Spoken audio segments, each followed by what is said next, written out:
Salut à tous, bienvenue dans French Listen. C'est Sandra et je suis, comme à chaque fois, accompagnée par Bernard, qui a déjà un stylo en main, je le vois. Je pète coupable. Ce vieux stylo m'a suivi partout. Réunion de quartier, chantier, même. À mon premier atelier de français pro. Bonjour à tous. On va faire court aujourd'hui. Enfin, on va essayer. Sur le grill, le français professionnel et le CPF. Deux sujets qui, franchement, ont changé la donne sur le marché du travail. Sandra, tu veux lancer la définition du CPF ou tu me laisses me perdre dans ma théorie des rues parallèles? Allons-y simple, le CPF ou compte personnel de formation, c'est ce petit coffre-fort d'heures ou d'euros, selon l'époque, dispo pour financer des formations quand on est salarié, demandeur d'emploi, bref, utile à tous ceux qui veulent progresser ou changer de trajectoire. Et spoiler, le français professionnel est devenu un must dans plein de secteurs, même pour ceux qui pensaient s'en tirer avec juste dire bonjour et merci. C'est pas faux. Je repense encore à mes débuts, paralysé à chaque prise de parole, même en français. Imaginez alors si en plus c'est une langue qu'on découvre. D'où l'importance de ces formations pro. Elles ne sont pas que pour améliorer la grammaire, mais vraiment pour ouvrir des portes, parfois littéralement. Alors pour qu'on se comprenne, le français professionnel, c'est pas juste raconter son week-end en terrasse. Non, c'est du vocabulaire, des automatismes, des manières de communiquer qui collent à un métier. Hôtellerie, où chaque mot de trop ou de pas assez peut changer un avis client. Le secteur de la santé aussi, commerce, bâtiment. Ouais, l'exemple du commerce est top. Mais tu m'avais raconté un truc d'ailleurs en chantier à Lyon. Une jeune maçonne, non? Exact. Un petit clin d'œil à Monica, venue de Pologne, qui galérait sur le chantier, jusqu'au jour où elle décroche une formation CPF en français pro, spécialisée bâtiment. 3 mois plus tard, elle passait chef d'équipe. Et c'est elle qui, franchement, donnait des consignes plus claires que moi. Bon, je digresse, mais c'est fascinant. Cette spécialisation, elle change tout, surtout pour des métiers où les mots sont souvent plus concrets qu'ailleurs. C'est là la vraie différence avec le français général. Là où on va creuser dans l'argot de salle de pause ou dans la façon polie mais ferme de poser une recommandation à un patient, pour ceux dans la santé par exemple. Bon, maintenant, le fameux parcours mode d'emploi. Je dois avouer, ma première fois sur le site du CPF, c'était pas glorieux. On m'aurait filmé, je crois que j'aurais décroché un record d'onglets ouverts entre les critères d'éligibilité, les formations, puis la connexion avec le fameux numéro de sécu. Je te rassure, absolument tout le monde s'y est perdu au moins une fois. Pour résumer, on commence par activer son compte sur Mon compte formation. On vérifie qu'on a assez d'euros, puis on cherche, avec les filtres pour français professionnel. Surtout, il faut bien que la formation soit éligible CPF, ça veut dire certifiante ou inscrite dans le registre officiel. Pas la peine de faire la moitié du chemin avec un cursus qui, finalement, n'est pas remboursé. Merci Bernard, tu viens de résumer 3 soirées de galère. Je conseille aussi d'appeler l'organisme qui propose la formation. En général, ils sont rodés pour expliquer toutes les démarches. Et il n'y a pas de honte à demander. Ah, alors là, gros sujet. Comment trier entre toutes ces formations? Déjà vérifier le label, certification officielle, puis se demander présentiel ou distanciel. Et surtout, est-ce que la formation parle vraiment à mon métier, mon contexte? Je rajoute un truc. Méfiez-vous des arnaques aussi. Il y en a. Et pour faire simple, allez sur des valeurs sûres. Greta, par exemple, c'est un vétéran, une institution presque. Leur histoire, c'est un peu la colonne vertébrale de la remise à niveau pro, surtout pour les langues. La structure est très implantée sur le territoire, puis ils accompagnent même sur les démarches CPF pour ceux qui pataugent un peu. Ouais, et travailler avec un organisme agréé, ça change tout en termes de qualité. T'as l'assurance souvent d'un contenu à jour et d'un accompagnement qui va jusqu'au passage de la certification. Faut pas sous-estimer la préformation. J'ai reçu plein de témoignages d'auditeurs, certains qui avant n'osaient même pas décrocher le téléphone ni écrire un mail pro et qui maintenant coordonnent des réunions, font des points hebdo. Il y a ce déclic de confiance à l'oral et des automatismes écrits aussi. Le vocabulaire technique, ça change tout. Oui, c'est incroyable. Tiens, je pense à Maxime, un ancien collègue qui, savait à peine demander l'heure en français. 2 ans plus tard, il anime des réunions entre la France, l'Espagne et l'Italie, alors qu'il parle 2 mots d'italien seulement, simplement grâce à la confiance et à la méthode qu'il a chopée en apprentissage pro. Comme quoi, on n'imagine pas combien les barrières tombent vite avec une bonne formation ciblée. En parlant de méthode justement, là, faut avouer qu'en 2024, on n'est plus sur le schéma tableau, craie, dictée. Il y a des classes virtuelles, des jeux de rôle. Alors là, je ris encore d'un faux entretien d'embauche où un de mes camarades avait confondu délai et délit. Il a expliqué qu'il avait commis beaucoup de délits sur ses anciens chantiers, au lieu de respecter les délais. Ah oui, ça c'est absolument typique. Et franchement, ce genre d'exercice, il n'y a rien de mieux pour désamorcer la pression. On apprend en ratant, en s'amusant. Le micro-learning aussi, c'est super malin. De toutes petites séquences, évaluation continue, feedback adaptatif. On sait vite où on est, où progresser. Et, il faut le dire, le prof adapte son accompagnement en direct, c'est précieux. Il y a même des simulateurs pour des réunions, des trucs bluffants franchement. Plus d'excuses pour rester figé. À la limite, on s'amuse plus qu'on ne stresse. Bon, on mentirait si on disait que tout est rose. Pas facile de caser la formation entre le boulot, la famille, la paperasse. Et pour beaucoup de stagiaires étrangers, c'est la double peine. La langue, l'administration française. Hein ? Et pourtant, il y a souvent un déclic. Je voulais justement te relancer là-dessus parce que tu m'as raconté une histoire délirante d'un stagiaire terrorisé par la grammaire. Ah oui, ce fameux. Il poussait des soupirs dès qu'il entendait imparfait ou subjonctif. Mais son formateur, un vrai clown, lui a redonné le goût des conjugaisons à force de blagues sur les verbes. Résultat, Jamel corrigeait tout le monde, y compris moi. Comme quoi, la motivation, elle naît de trucs tout bêtes, l'ambiance, le côté humain, parfois plus que le contenu lui-même. Ça, pour l'ambiance, parfois ça fait toute la différence pour tenir jusqu'au bout de la formation. Parlons sous Bernard. C'est là où pas mal de gens décrochent, parce que le CPF, il y a plein de variantes. Le classique, le transition, quand on veut changer de métier, et puis d'autres financements parfois cachés. Ouais, je vais le dire. Faut pas s'arrêter à la première info trouvée sur Internet. Le CPF de base, c'est pour la montée en compétences, mais la version de transition couvre des reconversions totales. Et attention au budget. Chaque salarié cumule des droits chaque année, mais s'il manque quelques euros pour la formation, il y a parfois des aides complémentaires, régionales ou Pôle emploi. J'ai eu récemment le cas d'une auditrice qui pensait que c'était inaccessible. Et finalement, avec un mélange CPF plus un coup de pouce d'un organisme, elle a pu financer un parcours linguistique entier. À retenir, faut juste oser demander, insister et parfois relancer encore. Ce qui m'impressionne, c'est quand on regarde l'évolution derrière. Formation, nouvelles fonctions, voire changement d'entreprise. J'ai vu les statistiques récentes et franchement, c'est marqué. Plus de 60% des diplômés du Français Pro décrochent un job ou une promotion dans les 6 mois. Et pour ceux qui passent une certif type DCL, Chloé, Bright, les employeurs les repèrent direct, ça rassure. Oui, ça sécurise tous les côtés de la table. Et parfois, c'est la petite certification qui ouvre la porte. Mobilité interne pour certains, recrutement externe pour d'autres, surtout dans l'hôtellerie, la restauration, la santé, où clairement, l'écrit et l'oral pro font la différence. Et puis c'est sympa pour le CV aussi, hein. Pour ouvrir sur des horizons plus vastes, il n'y a pas que les primo-arrivants ou les métiers dits manuels.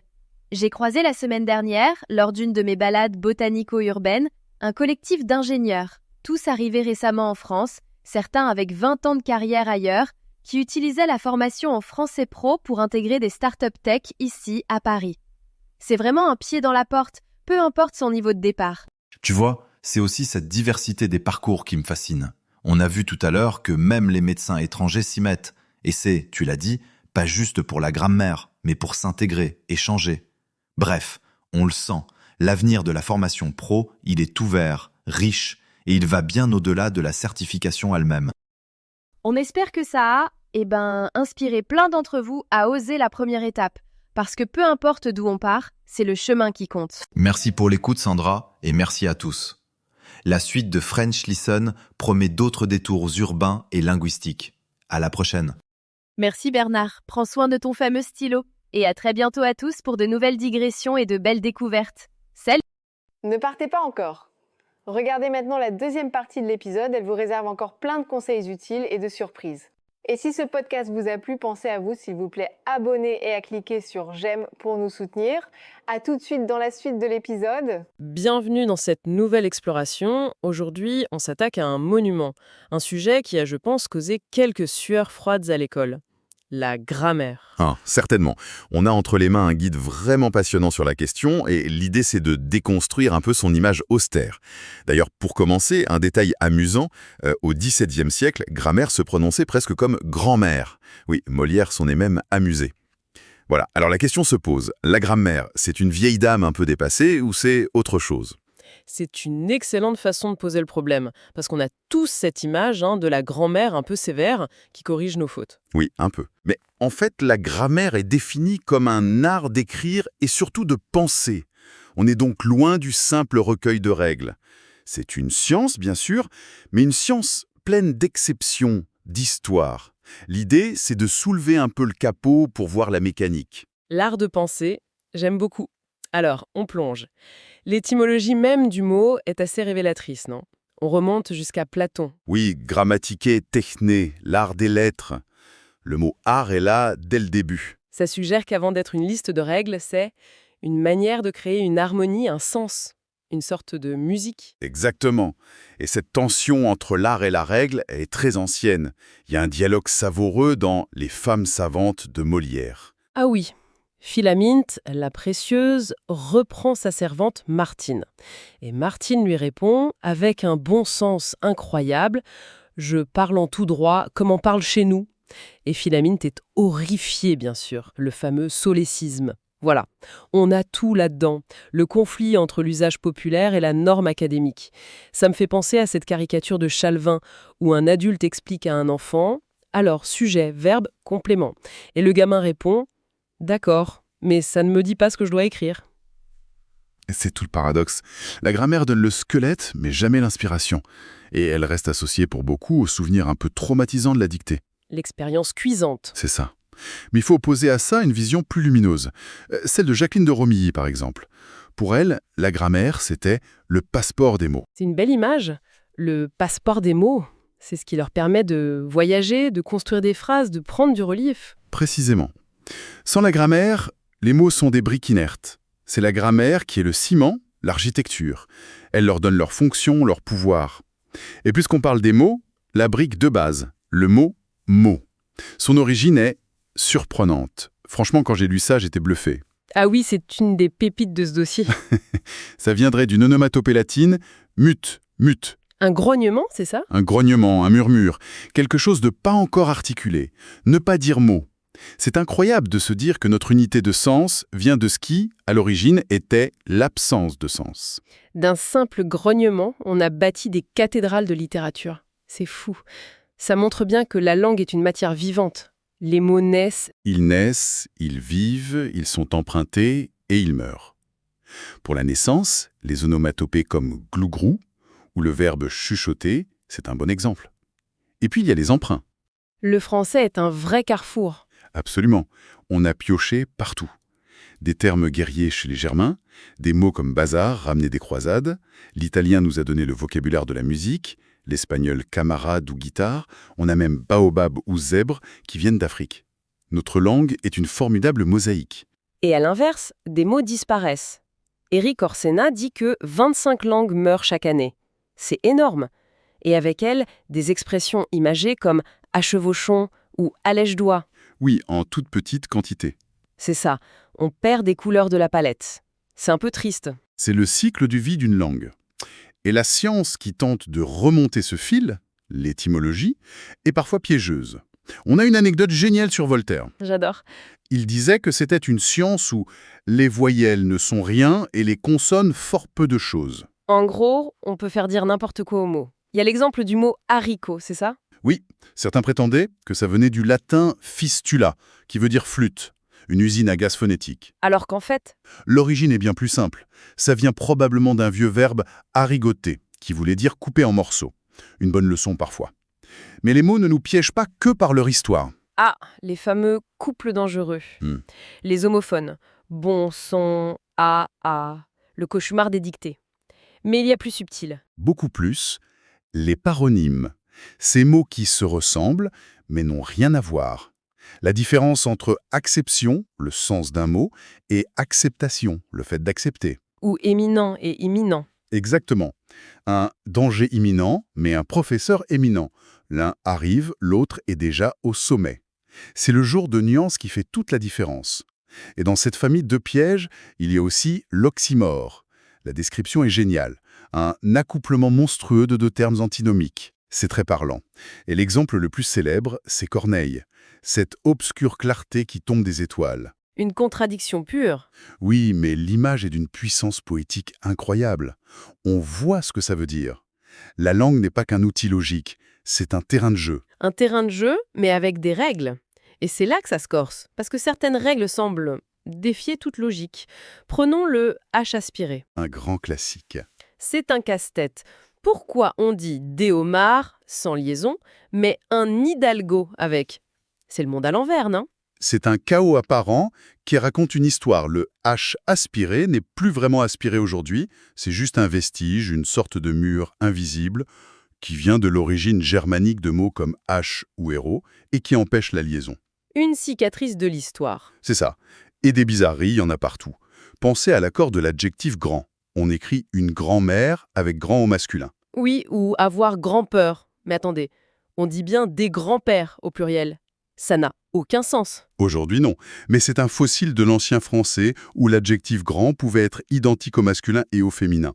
La forme a survécu dans quelques expressions figées. La langue est un musée. Un musée avec des pluriels très étranges aussi. Le mot ail. Des ailles en botanique, mais des auls en cuisine. Franchement, des auls qui écrit ça aujourd'hui. C'est de moins en moins utilisé, c'est vrai. L'usage de des ailles est de plus en plus toléré, mais la forme ALS reste la norme. Autre exemple, travail. Le pluriel, c'est travaux. Oui. Mais il existe un autre pluriel, travail, qui désigne les appareils des maréchaux ferrants. On voit bien que la langue est le fruit d'une histoire, pas d'un plan logique. L'exemple de Baudelaire dans l'Albatros est parfait. Exilé sur le sol au milieu des huées, ses ailes de géant l'empêchent de marcher. Grammaticalement, ça ne tient pas.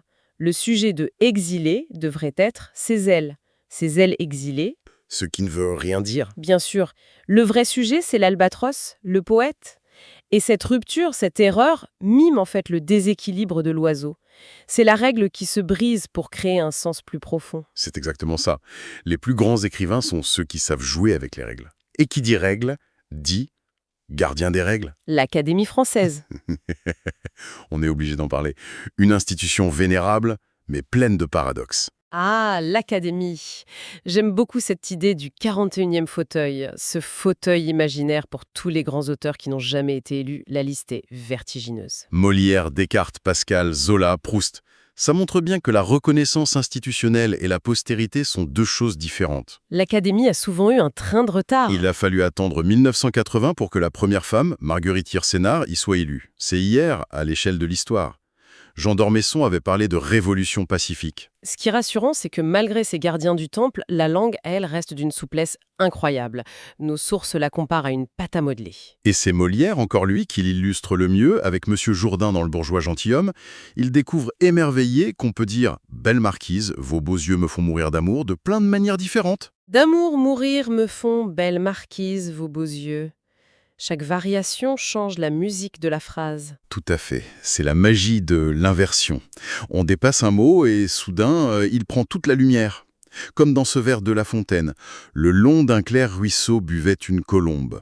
L'ordre normal serait plat. Une colombe buvait. Oui, c'est moins poétique. La Fontaine nous installe d'abord dans le décor. Et à côté de ça, il y a les figures qui jouent sur la présence ou l'absence des mots. L'ellipse, d'un côté. Oui, l'art d'en dire moins pour en suggérer plus.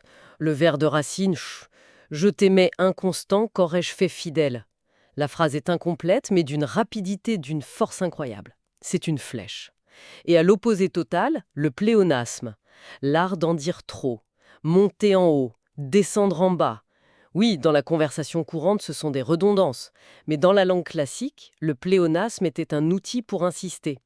Quand on lit « ni l'or ni les honneurs ne nous rendent heureux », la triple négation est un pléonasme grammatical. Mais ça donne une force immense à la phrase. Ce n'est pas une faute, c'est un choix. Justement. Alors si on essaie de faire le bilan, ce que je retiens, c'est que la grammaire, c'est bien plus qu'un code de la route. C'est vraiment l'architecture de la pensée, une sorte de gymnastique de l'esprit. Absolument. Il faut la voir comme un organisme qui évolue en permanence. La grammaire d'aujourd'hui n'est pas celle de Molière, et celle de demain ne sera pas la nôtre. La norme d'aujourd'hui est souvent l'erreur d'hier. Et ça nous amène directement à la question finale, celle qui est posée en conclusion du guide. On nous montre un exemple de langage SMS. C'est quoi cette drôle de langue? C'est quoi cette drôle de langue? Voilà, alors face à ça, est-ce qu'on assiste au début de la fin, à un appauvrissement terrible, ou est-ce qu'on est simplement en train de regarder, en direct, une nouvelle étape de son évolution, une forme de créativité adaptée à de nouveaux outils comme la langue a toujours su le faire? La question reste grande ouverte.